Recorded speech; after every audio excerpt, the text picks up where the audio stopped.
আসসালামু আলাইকুম everyone, this is Oppo A3X, যেটা কিনা 2 মাস আগে দেশের বাজারে অফিসিয়ালি 17,000 টাকা প্রাইস পয়েন্টে লঞ্চ হয়েছে। তো এই ফোনটার যদি হাইলাইটেড ফিচার নিয়ে বলতে হয় তাহলে ওপ্পো দেশের বড় বড় ইউটিউবার অমুক তমুক সবাই বলতেছে যে এই ফোনটা স্ট্রং এন্ড ডিউরেবল। এইটা দিয়ে ওপ্পো আমজাম কাঠল সবকিছু ভাঙা ফেলছে, অনেকে তো এইটার উপর দিয়ে গাড়িও চালাই দিছে। এন্ড এইটা দেখার পরে পাবলিকের অবস্থা, আরে ভাই এত স্ট্রং, এই ফোনই লাগবে।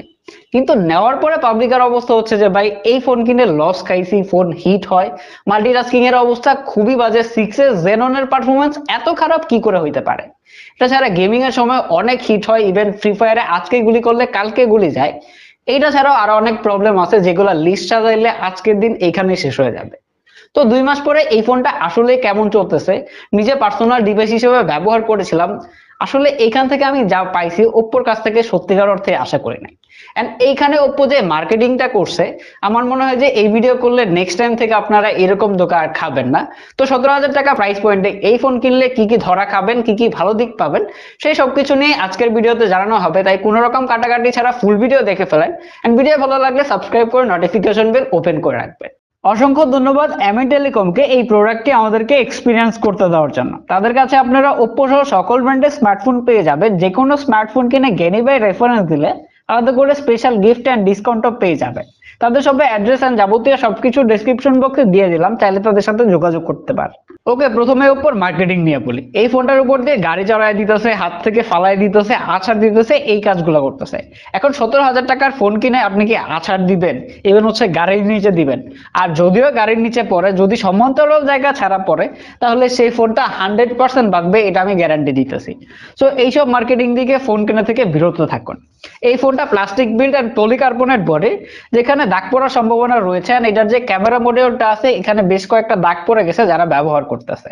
তবে ভালো ব্যাপার যে এই ফোনটার থিকনেস 7.7 মিলিমিটার, আর এর ওয়েট হচ্ছে 186 গ্রাম, যার জন্য day to day multitasking, social media browsing বা এক হাতে যখন ব্যবহার করবেন তখন এইটা নিয়ে প্যারাতে পড়বেন না। ওয়েট ডিস্ট্রিবিউশন বেশ ভালো ছিল।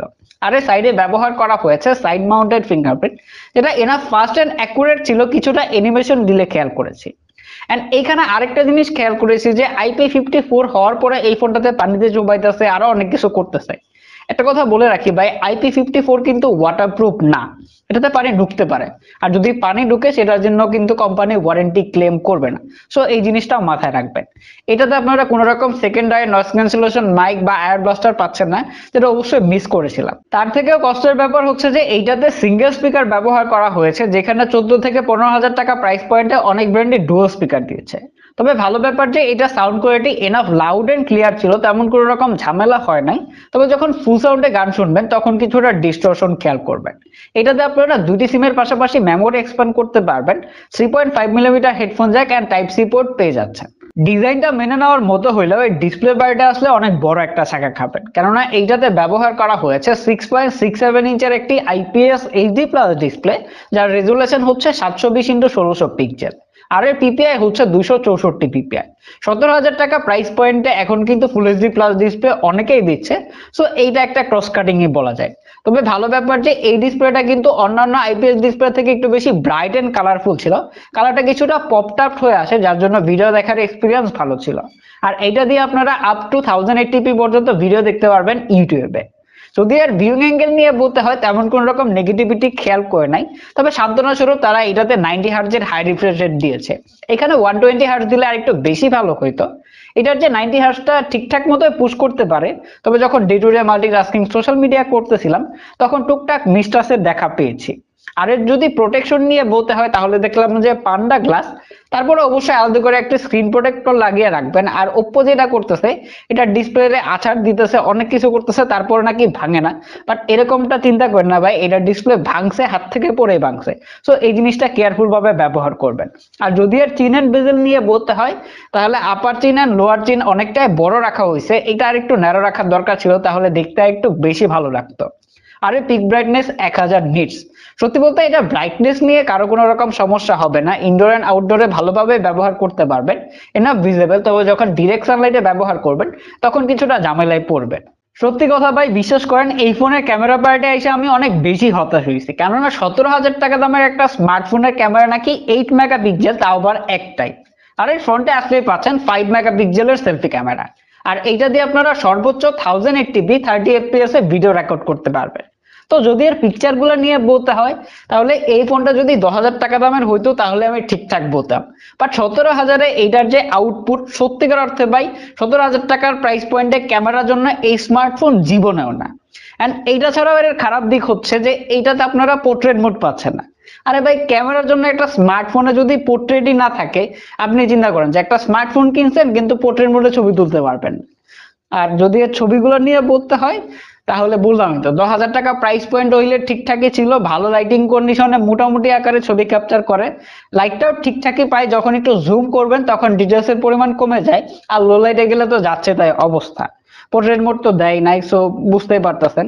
আর যদি ফ্রন্ট ক্যামেরা নিয়ে বলতে হয় তাহলে 5 মেগাপিক্সেল হইলেও আউটপুট ঠিকঠাকই ছিল, স্ক্রিন টোনটাকে একটু ব্রাইট করার চেষ্টা করে, তবে এখানেও ডিটেলস কমে যায়, ইভেন হচ্ছে যে স্ক্রিন টোনটাকে স্মুথ করে দেয়।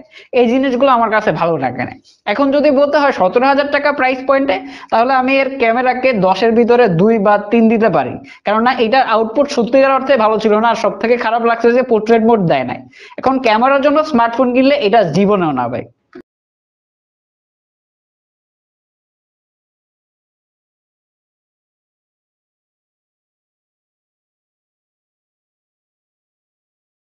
আমি প্রথম যখন শুনলাম পারফরমেন্স পার্টে এইটাতে ব্যবহার করা হয়েছে কোয়ালকম স্ন্যাপড্রাগনের 6s Z1, যেটা 4 nm আর্কিটেকচারে বিল্ড করা, এটা শোনার পর আমি তো খুশিতে আত্মহারা। 17,000 টাকা প্রাইস পয়েন্টে কেমনে?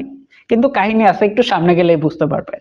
এইটাতে আপনারা র্যাম রম ভেরিয়েন্টে পাচ্ছেন 4GB RAM and 128GB internal storage, তবে স্টোরেজ টাইপ কিন্তু eMMC 5.1। 6s Gen 1 শোনার পরে যতটা খুশি হয়েছিলাম, এর বেঞ্চমার্ক স্কোর দেখে ততটাই কষ্ট পাইছি। প্রথম ধাপে এটা সিঙ্গেল কোরে 336 এন্ড মাল্টি কোরে 993 স্কোর করায়। এটা দেখার পর আবার যখন সেকেন্ড টাইম করি, সেটা হচ্ছে সিঙ্গেল কোরে 340 এন্ড মাল্টি কোরে 1007 স্কোর করে, যেটা Unisoc T612 even MediaTek Helio Z85 এর থেকেও কম। মানে বুঝতে পারতেছেন তো। এন্ড eMMC 5.1 আর 4GB হওয়ার জন্য এইটা দিয়ে যখন day to day multitasking social media browsing করতেছিলাম, তখন এইটা আমাকে অনেক বেশি ভোগাইছে। যখন ক্যামেরা ইভেন হচ্ছে কোন অ্যাপসে ঢুকতেছিলাম, তখন 20 থেকে 30 সেকেন্ড এইখানে খেয়ে দেয়। ইভেন হচ্ছে ব্যাকগ্রাউন্ডে যখন কিছু রাখবেন তখন তো অবস্থা আরো খারাপ হয়ে যায়। আর যদি র্যাম ম্যানেজমেন্ট নিয়ে বলতে হয়, তাহলে ব্যাকগ্রাউন্ডে 4-5টা অ্যাপ রেখে ঠিকঠাক মতো কাজ করে, বাট যখন একটু বেশি হয়ে যাবে 8-10টা হয়ে যাবে, তখন হচ্ছে যে অ্যাপ ক্র্যাশ করে, যেটা ভালোভাবে খেয়াল করেছি। তাই মাল্টিটাস্কিং এর জন্য এইটা অবশ্যই অনেক বেশি প্যারা দেয়, যেটা এখন পর্যন্ত যারা ব্যবহার করতেছেন সবাই বলেছেন। আর যদি গেম প্লে নিয়ে বলতে হয় তাহলে এই ডিভাইসটা আসলে গেমিং এর জন্য না। তারপরে যারা হচ্ছে যে বেসিক গেম প্লে করেন, subway surfer, temple run, cricket, football, এইগুলো ভালোভাবে খেলতে পারবেন। ফ্রি ফায়ার খেলতে গেলেও এটা ল্যাগ করে, ইভেন হচ্ছে যে যখন গুলি করবেন তখন হচ্ছে যে আটকে যায়, এই জিনিসটা খেয়াল করেছি। অ্যাশপল 9 খেলেছিলাম, গেম প্লে বেশ ভালোই ছিল, তবে গাড়িগুলো যখন ক্র্যাশ করে তখন কিছুটা ফ্রেম ড্রপের দেখা পেয়েছি। কল অফ ডিউটি মোবাইল খেলেছি, যেটা হাই গ্রাফিক্সে মিডিয়াম ফ্রেম রেটে সেট করে খেলা যায়। গেমপ্লে যদিও শুরুর দিকে বেশ ভালোই ছিল, বাট 5-6 মিনিট খেলার পরে তখন হচ্ছে যে আটকে পড়ে। অপর দিক দিয়ে দেখবেন যে আপনারা গুলি করে মারা ফেলছে, বাট আপনি এখনো আটকে আছেন। আর একটা জিনিস খেয়াল করেছি যে এই ফোনটা গেমিং এর সময় বেশ ভালো হিট হয়। এই জিনিসটা এই প্রাইস পয়েন্টে যতগুলো স্মার্টফোন আছে সেই সবগুলোর থেকে এটাতে বেশি খেয়াল করেছি। আর এই সফটওয়্যার পার্টে আসলেই পাচ্ছেন Android 14 out of the box ColorOS 14.0। ColorOS 14 নিয়ে বলতে গেলে এই ফোনটা বুট করার পর বেশ কয়েকটা প্রিইনস্টল অ্যাপের দেখা পেয়েছি। একেতে র্যাম কম, তার ভিতরে হচ্ছে যে প্রিইনস্টল অ্যাপ দিয়ে ভরায় রাখছে। এই ফোনটা যারা যারা কিনছেন, মানে রেগুলার মাল্টিটাস্কিং করতে গিয়ে ল্যাগ বা হিকাপের দেখা পাচ্ছেন, তারা হচ্ছে যে এটার যে ইনবিল্ট অ্যাপস গুলো আছে সেগুলোকে আনইনস্টল করে দিবেন, যাতে করে র্যামটা একটু ফ্রি হইলে আমার মনে হয় যে আরেকটু বেটার আউটপুট পাবেন। এমনিতে day to day multitasking basic কাজকর্মের সময় তেমন কোনো রকম ল্যাগ বা হিকাপের দেখা না পাইলেও যখন হচ্ছে যে একটু গেমে ঢুকতেছিলাম বা ক্যামেরা ইউআইতে ঢুকতেছিলাম, টুকটাক বাগের দেখা পেয়েছি, তবে মেজর কিছু না। আর যদি সফটওয়্যার আপডেট নিয়ে বলতে হয় তাহলে এটাতে সফটওয়্যার আপডেট পাবেন, তবে কয় বছরের বা কি কি সেটা নিয়ে অ্যাকোয়ার্ড জানতে পারি নাই। তো এখন আসেন ব্যাটারির দিকে। এইটাতে ব্যবহার করা হয়েছে 5000 mAh ব্যাটারি। সত্যি বলতে এইটার যদি ব্যাটারি ব্যাকআপ নিয়ে বলতে হয় তাহলে regular day to day multitasking, social media browsing, ছবি তোলা, টুকটাক গেম প্লে, এইসব কাজকর্ম করে এই ফোনটা টেনে টুনে একদিনের মতো ব্যাটারি ব্যাকআপ দিয়ে দিতে পারে। বাট যারা হার্ডকোর ইউজার, 90 হার্টজ ব্যবহার করেন, গেম প্লে করেন, একটানা সবসময় ফোন ব্যবহার করেন, তারা এইটা থেকে সবকিছু মিলিয়ে যদি করেন 7.5 থেকে 8 ঘন্টার মতো স্ক্রিন অন টাইম পেয়ে যাবেন। আর যদি একটানা গেম প্লে করেন তাহলে 6 ঘন্টার মতো স্ক্রিন অন টাইম পাবেন। আর যদি ব্যাটারি ড্রেনিং নিয়ে বলতে হয় তাহলে টুকটাক ড্রেনিং দেখতে পেরেছি, আসলে এটা মেজর কিছু মনে হয় না। আর এখানে যে 45 ওয়াটের ফাস্ট চার্জারটা দেওয়া হয়েছে, এটা দিয়ে এই ফোনটা 0 to 100% হইতে 1 ঘন্টা 25 থেকে 30 ইভেন 35 মিনিটও মাঝে মাঝে লাগতেছিল। এখন কথা হচ্ছে যে 17,000 টাকা প্রাইস পয়েন্টে এই ফোনটা আসলে কতটা ভ্যালু ফর মানি। সত্যিকার অর্থে বলতে গেলে এটা ডিজাইন বাদে কোনো দিক দিয়ে আমার কাছে মনে হয় না যে 17,000 টাকা প্রাইস পয়েন্টে এই ফোনটা কিনা দরকার। কেননা ডিজাইনের দিক দিয়ে ঠিকঠাকই আছে, ডিউরেবল বলবো। এছাড়া display, performance, camera, battery backup এই পার্টগুলোতে অবশ্যই আরো ইমপ্রুভের দরকার আছে। আর বিশেষ করে 17,000 টাকা প্রাইস পয়েন্টে একটা স্মার্টফোনে 8 মেগাপিক্সেল ক্যামেরা এন্ড হচ্ছে যে এখানে পোর্ট্রেট মোড দেয় নাই। এন্ড এখানে 6s Xenon যদিও দিছে, কিন্তু এটার যে আউটপুট সত্যিকার অর্থে আমার মনে হয় না যে এখানে 6s Xenon দিছে। আর যদিও দিয়ে থাকে তাহলে 4GB র্যাম আর eMMC স্টোরেজের জন্য এটা আসলে ওইরকম পারফর্ম করতে পারে না। তাই যারা 17,000 টাকা প্রাইস পয়েন্টে স্মার্টফোন কিনতে যাচ্ছেন তারা ভিভোর Y19s দেখতে পারেন, হট 50 দেখতে পারেন। এটা ছাড়া হচ্ছে যে আরো অনেকগুলো মডেল আছে যেগুলো আপনারা একটু ঘাটাঘাটি করলে পেয়ে যাবেন। এর থেকে বেটার ক্যামেরা, পারফরমেন্স, ডিজাইন সবকিছু একসাথে পেয়ে যাবেন 17,000 টাকা প্রাইস পয়েন্টে।